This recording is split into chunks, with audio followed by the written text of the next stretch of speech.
الحمد لله وكفى وسلام على عباده الذين اصطفى أما بعد فأعوذ بالله من الشيطان الرجيم بسم الله الرحمن الرحيم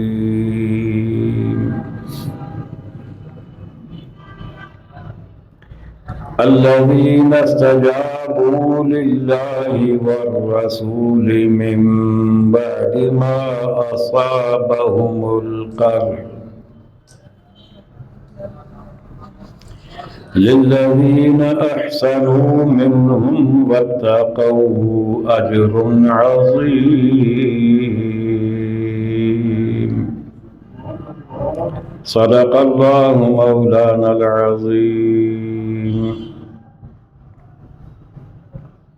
قال الله تبارك وتعالى في شان حبيبه مخبرا وآمرا إن الله وملائكته يصلون على النبي يا أيها الذين آمنوا صلوا عليه وسلموا تسليما اللهم صل على سيدنا ومولانا محمد وعلى آل سيدنا ومولانا محمد وبارك وسلم مل کر پڑھیے صلی اللہ علیہ یا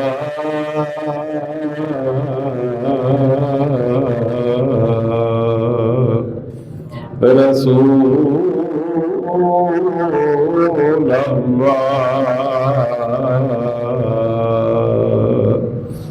وسلم علیک یا حبیب اللہ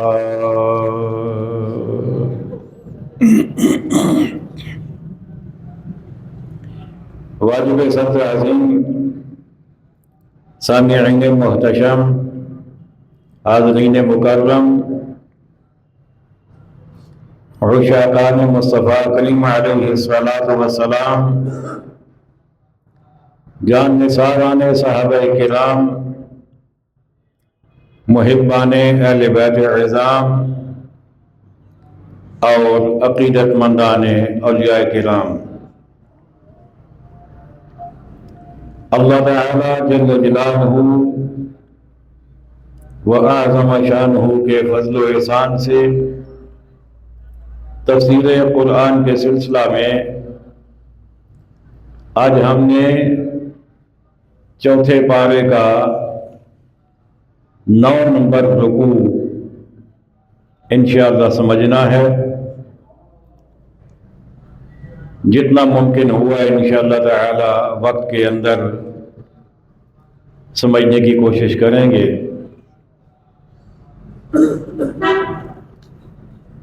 ارشاد ربانی ہے الذین استجابوا للہ والرسول من بعد ما اصابهم القرح، وہ لوگ اللہ اور رسول کے بلانے پر حاضر ہوئے بعد اس کے کہ انہیں زخم پہنچ چکا تھا۔ گزشتہ 3 سے 4 جمعۃ المبارک میں جو کچھ بیان ہوا غزوہ احد کے حوالے سے، اس میں بار بار جو ایک چیز آ رہی ہے وہ عظمت صحابہ کا دفاع ہے، مقام صحابہ کا دفاع ہے، صحابہ کی عظمت اور ان کی شان کا بیان ہے۔ اس آیت کریمہ میں بھی صحابہ اکرام کی عظمت کو اجاگر کیا گیا۔ معاملہ یہ ہوا کہ جنگ احد جب ہو چکی اور اس میں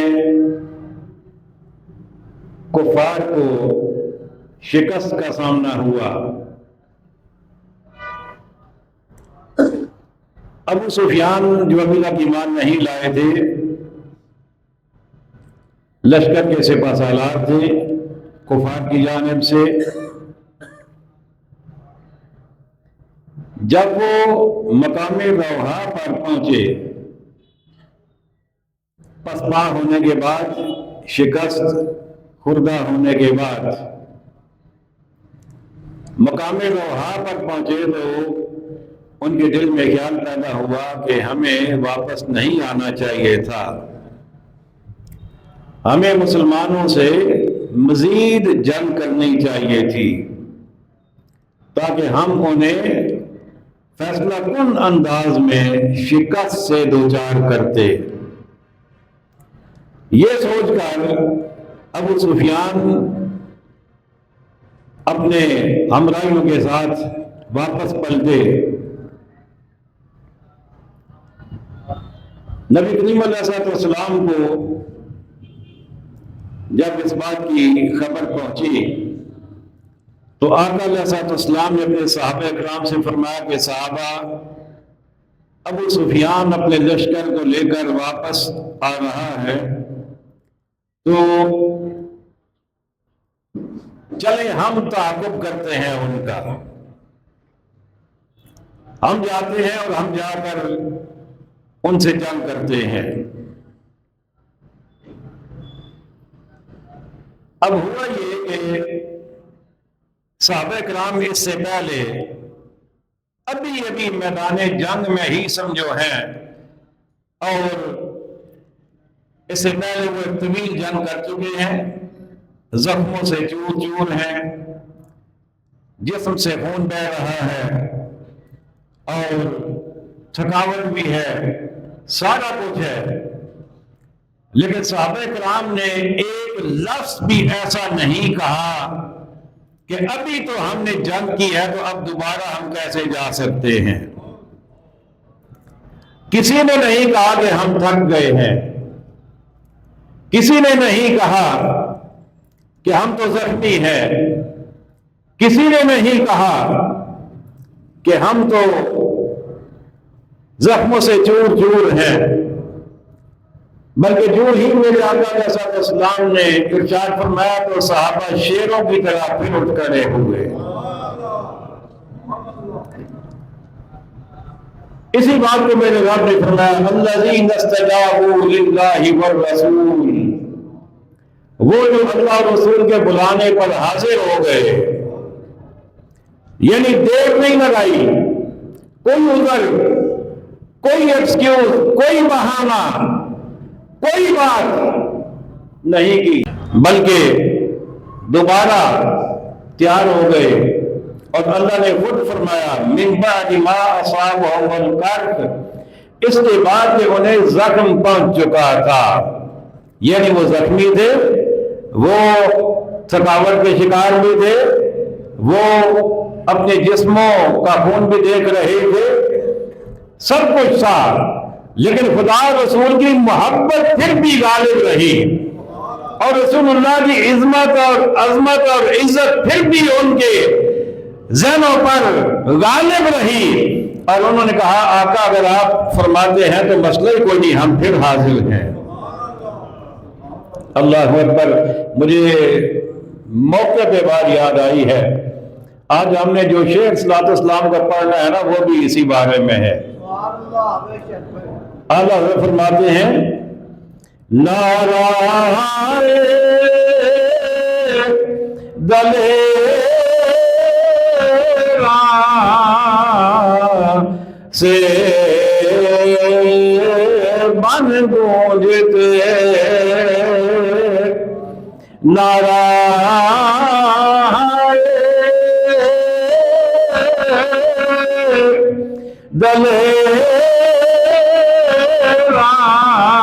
دلیراں سے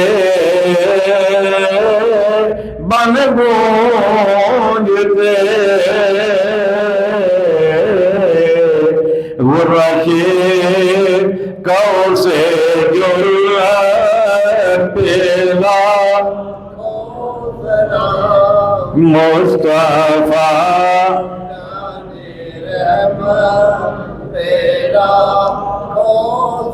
اوکا شیر میں آپ پڑھیا ہے تو 100 کا شیر تو آنو دیتا ہے تو پھر بھی تسی نہ بولو تو پھر جاتی ہے نا پڑھو مل کے مصطفیٰ جان رحمت پیلا کو سلام شمع بز میں ہدایت پیلا کو سلام شمع بز میں ہدایت پیلا کو سلام آنا فرماتے ہیں نعرہ دلیراں سے دلیروں کے نعرے سے شیروں کے نعرے سے مصطفیٰ کے پیاروں کے نعرے سے نعرہ دلیراں سے بن گونجتے بن کا مطلب جنگل صحابہ کرام آقا علیہ السلام کی معیت میں جب جنگ کرنے کے لیے جاتے تھے ان کے نعروں کی آواز سے ان کی للکار سے جنگل بھی گونج اٹھتے تھے جنگل بھی گونج اٹھتے تھے جب وہ اللہ اکبر کی صدا لگاتے تھے ساتھ اپنے ہاتھ سے ضرب لگاتے تھے تلوار لگاتے تھے تو آقا فرماتے ہیں غرشے کو سے جرأت پیلا کو سلام مصطفیٰ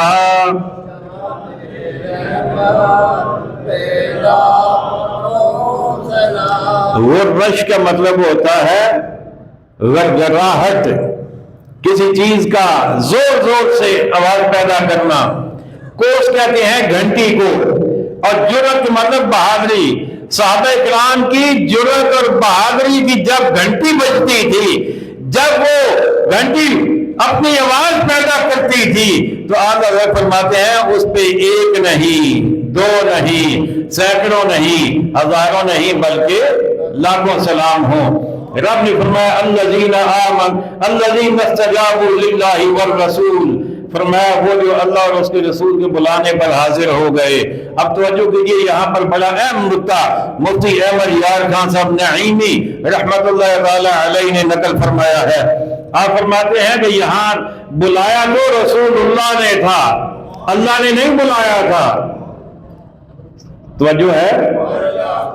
صحابہ کرام کو رسول اللہ نے بلایا تھا اللہ نے نہیں بلایا تھا لیکن اللہ فرما رہا ہے کہ جب اللہ اور اس کے رسول کے بلانے پر صحابہ حاضر ہو گئے تو پتہ یہ چلا کہ رسول اللہ کا بلانا اللہ کا بلانا ہے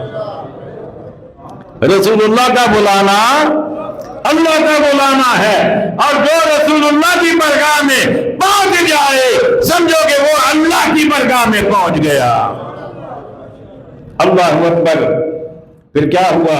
للذین احسنوا منہم ان میں سے جو نیکوکار ہیں واتقوا اور پرہیزگار ہیں اجر عظیم ان کے لیے بڑا اجر ہے ان کے لیے اللہ نے بڑا عظیم اجر رکھا ہے اب یہاں پر مفتی صاحب مان دیا کہ یہ من جو ہے یہ تبعیضیہ نہیں ہے یہ بیانیہ ہے اس کا مطلب یہ ہے کہ اس کا مطلب یہ نہیں ہے کہ بعض صحابہ جو ہیں ان کے لیے اجر عظیم ہے بلکہ وہ فرماتے ہیں کہ سارے صحابہ کے لیے اجر عظیم ہے سارے صحابہ کے لیے الذین قال لهم الناس وہ جن سے لوگوں نے کہا ان الناس قد جمعوا لكم کہ لوگوں نے تمہارے لیے جتھا جوڑا، یعنی لوگوں نے تمہارے لیے بہت بڑا لشکر جمع کر لیا، فَاخْشَوْهُمْ، تو ڈرو ان سے، فَزَادَهُمْ ایمانا، تو اللہ نے ان کا ایمان بڑھا دیا، فَزَادَهُمْ ایمانا، تو ان کا ایمان اور زائد ہوا اور بڑھ گیا۔ اب اس کا شان نزول یہ ہے اس آیت کریمہ کا کہ ابو سفیان جو بھی تک ایمان نہیں لائے تھے، جنگ احد میں جب شکست کھائی تو جاتے جاتے رسول اللہ سے کہنے لگے کہ محمد آج تو ہم ہار گئے، آج تو ہم جیت نہیں سکے، لیکن اگلے سال بدر کے مقام پر پھر میں جنگ کرنے کے لیے آؤں گا اور ساتھ بہت بڑا لشکر لے کے آؤں گا اور شکست دیے بغیر واپس نہیں جاؤں گا۔ میرے آقا علیہ الصلوۃ والسلام نے فرمایا تم آنا، ہم انتظار کریں گے۔ فرمایا آ جاؤ، کوئی مسئلہ نہیں، تم آ جاؤ، ہم انتظار کریں گے۔ اب کیا ہوا جب سال پورا ہوا نا، اب توجہ کیجیے، بڑی دلچسپ باتیں ہیں، بڑی ایمان افروز باتیں ہیں۔ جنگ احد کے بعد جب سال پورا ہوا نا، اب ابو سفیان نے لشکر اکٹھا کیا، لوگوں کو جمع کیا کہ چلیں جی بدر چلیں گے، جا کے مسلمانوں سے جنگ کریں گے۔ اب 2 ہجری میں بھی جنگ ہوئی، جنگ بدر، 3 ہجری میں جنگ احد ہوئی، غزوہ احد ہوا، اور 4 ہجری میں پھر وہ تیار ہو گئے کہ جی ہم جائیں گے مسلمانوں کے ساتھ مقابلہ کرنے کے لیے۔ لیکن جب ابو سفیان نے اپنے لشکر کی حالت دیکھی نا تو سمجھ گئے کہ یہ لڑنے کے لیے تیار نہیں ہے۔ آ تو گئی ہے میرے بلانے پہ، لیکن ان کے تاثرات نہیں لگتے لڑنے کے، ان کے تیور نہیں لگتے۔ اب ابو سفیان نے سوچا کہ کسی طریقے سے عزت بھی تو بچانی ہے، میں کہہ کے آیا تھا کہ ہم آئیں گے، اب نہیں جائیں تو بے عزتی، اور اگر جائیں تو یہ لڑنے کے لیے تیار نظر نہیں آتے، اب کریں تو کیا کریں۔ اب ابو سفیان نے ایک آدمی تھا جس کا نام تھا نعیم بن مسعود اشجعی، نعیم کو بلایا، اسے کہا کہ تم ایک مہربانی کرو میرے ساتھ کہ تم چلے جاؤ مدینہ شریف، جا کر مسلمانوں سے کہو کہ آقا صلی اللہ علیہ وسلم ادھر تیاریاں فرما رہے تھے کہ ہم نے جانا ہے، چونکہ ابو سفیان نے کہا تھا لہذا جا کر ہم مقابلہ کریں گے، لڑیں گے۔ اب تیاریاں ہو رہی ہیں تو ابو سفیان نے کہا نعیم سے کہ تم جا کر مسلمانوں کو ویسے ہی ذرا ڈراؤ دھمکاؤ تاکہ وہ خود پیچھے ہٹ جائیں، وہ جنگ کے لیے نہ آئیں۔ اب وہ چلے گئے، نعیم چلا گیا، نعیم نے جا کر مسلمانوں سے کہا کہ کیا کر رہے ہو تم؟ انہوں نے کہا جنگ کے لیے جائیں گے۔ ابو سفیان نے کہا تھا لہذا ہم تیار ہیں، ہم تیاریاں کر رہے ہیں، ہم جائیں گے۔ اس نے کہا کہ کیا کر رہے ہو؟ اس نے تو بہت بڑا لشکر جمع کیا ہوا ہے، اس کے ساتھ تو بہت زیادہ افراد ہیں، اور پتہ نہیں سارے جتنے قومیں ہیں سب اس کے ساتھ مل کر تیار ہے تمہارے مقابلے کے لیے، تو تم اگر جاؤ گے تو تم تو بچو گے نہیں، تم نے تو نہیں بچنا، مارے جاؤ گے، لہذا بہتر یہ ہے کہ تم نہ جاؤ۔ لیکن جب اس نے یہ کہا تو میرے رب نے فرمایا فزادہم ایمانا، ایمان والوں کا ایمان اور بڑھ گیا، اور بڑھ گیا۔ انہوں نے کہا کہ کس سے ڈراتے ہو ہمیں؟ کافروں سے؟ کافر ہم انہیں کیا سمجھتے ہیں؟ کوئی کافر ہمارے مقابلے میں نہ آگے تک ٹھہرا ہے نہ قیامت تک ٹھہرے گا، ہمیں مت ڈراؤ۔ ان کا ایمان بڑھ گیا۔ وقالوا، اور وہ کہنے لگے حسبنا اللہ ونعم الوکیل، اللہ ہمیں کافی ہے اور وہ بہت اچھا کارساز ہے، اللہ ہمیں کافی ہے اور وہ بہت اچھا کارساز ہے۔ اچھا، اب یہاں پر بڑا دلچسپ نقطہ آ گیا، توجہ ہے آپ کی؟ کہیے نا سبحان اللہ۔ بڑا دلچسپ نقطہ آ گیا۔ بعض لوگوں کا نظریہ یہ ہے کہ حسبنا اللہ کہنے کا مطلب یہ ہوتا ہے کہ اللہ کے علاوہ کسی سے مدد نہیں لینی۔ ان کا یہ نظریہ ہوتا ہے کہ جب حسبنا اللہ، اللہ کافی ہے، تو پھر کسی اور سے مدد کیوں لیں بھائی؟ پھر ہم کیوں کسی سے کہیں کہ آؤ ہماری مدد کرو؟ لیکن یہ یہی صحابہ ہیں جو حسب اللہ کہنے والے ہیں، اور اللہ ان کی مدد فرشتوں سے فرماتا ہے۔ بات سمجھ آ رہی ہے کوئی نہیں؟ صحابہ کہتے ہیں حسب اللہ، اللہ ہمیں کافی ہے۔ تو اللہ کافی ہے، اللہ کیسے کافی ہے؟ کبھی اللہ فرشتوں کو بھیج دیتا ہے، کبھی اللہ کسی اور ذریعے سے مدد فرما دیتا ہے۔ اب یہاں بھی صحابہ کرام کہہ رہے ہیں حسبنا اللہ و نعم الوکیل، حسبنا اللہ و نعم الوکیل، اللہ ہمیں کافی ہے۔ اب اس کا مطلب کیا تھا؟ اس کا مطلب یہ تھا کہ ہمارے پاس سامان جنگ بھی ہے، ہمارے پاس گھوڑے بھی ہیں، ہمارے پاس افراد بھی ہیں، ہماری تعداد بھی ہے، لیکن سب کی سب ہمیں تب کام آئے گی جب اللہ چاہے گا۔ جب اللہ چاہے گا، اللہ نہیں چاہے گا تو کوئی چیز ہمیں کام نہیں دے گی۔ تو حسب اللہ کا معنی یہ نہیں ہے کہ اللہ کے علاوہ کسی اور سے مدد لینی نہیں ہے۔ اچھا، اگر صحابہ کہہ رہے ہیں حسبنا اللہ و نعم الوکیل، اللہ ہمیں کافی ہے، تو کیا رسول اللہ یہ نہیں کہتے تھے؟ وہ بھی تو یہی کہتے تھے اللہ ہمیں کافی ہے، لیکن اس کے باوجود کہہ رہے ہیں کہ اللہ ہمیں کافی ہے، اور ساتھ اپنے 70 صحابہ کو بھی لے کر آ رہے ہیں۔ تو اس کا مطلب یہ ہوا کہ اللہ کافی ہونے کا مطلب یہ نہیں ہوتا کہ آپ کسی اور سے مدد نہ لیں۔ رسول اللہ رسول ہو کر، حسب اللہ کہنے والے ہو کر، ہر جنگ کے موقع پر صحابہ سے کہتے ہیں صحابہ چلو صحابہ۔ تو اس کا مطلب یہ ہوا کہ اللہ کافی ہے، لیکن اللہ نے جو اسباب بنائے ہیں ان کا انکار بھی کرنا مناسب نہیں ہے۔ مفتی صاحب نے ایک اور بات لکھی ہے یہاں پر، حسبنا اللہ و نعم الوکیل، فرماتے ہیں کوئی بھی پریشانی ہو، کوئی بھی تنگی تکلیف ہو، یہ الفاظ پڑھیں، اللہ مشکل آسان فرما دے گا۔ چھوٹا سا وظیفہ ہے، حسبنا اللہ و نعم الوکیل، چھوٹا سا وظیفہ ہے۔ اچھا، اب جب صحابہ کرام چلنے لگے نا تو اپنا مال تجارت بھی ساتھ لے لیا، جو ان کے پاس تھا تجارت کا مال، اور ان کا گزر بسر ایسے ہی ہوتی تھی کہ میدان جنگ میں بھی جانا ہے نا تو ساتھ مال تجارت بھی ہوتا تھا، جنگ بھی کرتے تھے، ساتھ موقع مل جائے تو تجارت بھی کر لیتے تھے، اسی سے منافع کمایا، وہی گھر آ کے بیوی بچوں کو کھلایا، ادھر اللہ کی رضا بھی لے آئے، ساتھ منافع بھی لے آئے۔ یہ صحابہ کرام کا انداز تھا۔ تو مال تجارت بھی اپنا ساتھ لے لیا۔ جب ابو سفیان کو پتا چلا کہ مسلمان تو آ رہے ہیں، میں نے تو بندہ بھیجا تھا انہیں ڈرانے کے لیے، لیکن ان کا ایمان تو اور بڑھ گیا، وہ تو اور جری ہو گئے، اور قوی ہو گئے، اور بہادر ہو گئے۔ اب کیا ہوا؟ ابو سفیان کو پتا چلا تو وہ تو نہ آیا، نہ لشکر آیا، نہ ابو سفیان۔ تو ادھر رسول اللہ کے غلام پہنچ گئے مقام جو تھا وہاں پر، اور وہاں پر انہی دنوں میں میلہ بھی لگتا تھا۔ کیا میلہ بھی لگتا تھا؟ 8 دن وہ میلہ رہتا تھا، 8 دن۔ صحابہ کرام پہنچ گئے، وہ تو آئے نہیں، صحابہ کرام نے 8 دن خوب تجارت کی، اور اللہ نے فرمایا فَانْقَلَبُوا بِنِعْمَةٍ مِّنَ اللَّهِ وَفَضْلٍ، اور پلٹے اللہ کے احسان اور فضل سے، یعنی اللہ نے انہیں کفار کے مقابلے میں بغیر مقابلے کے فتح بھی عطا فرما دی، ادھر بھی اللہ نے اپنی رضا کے ساتھ شامل کر دی، اور ساتھ اللہ نے انہیں مال غنیمت،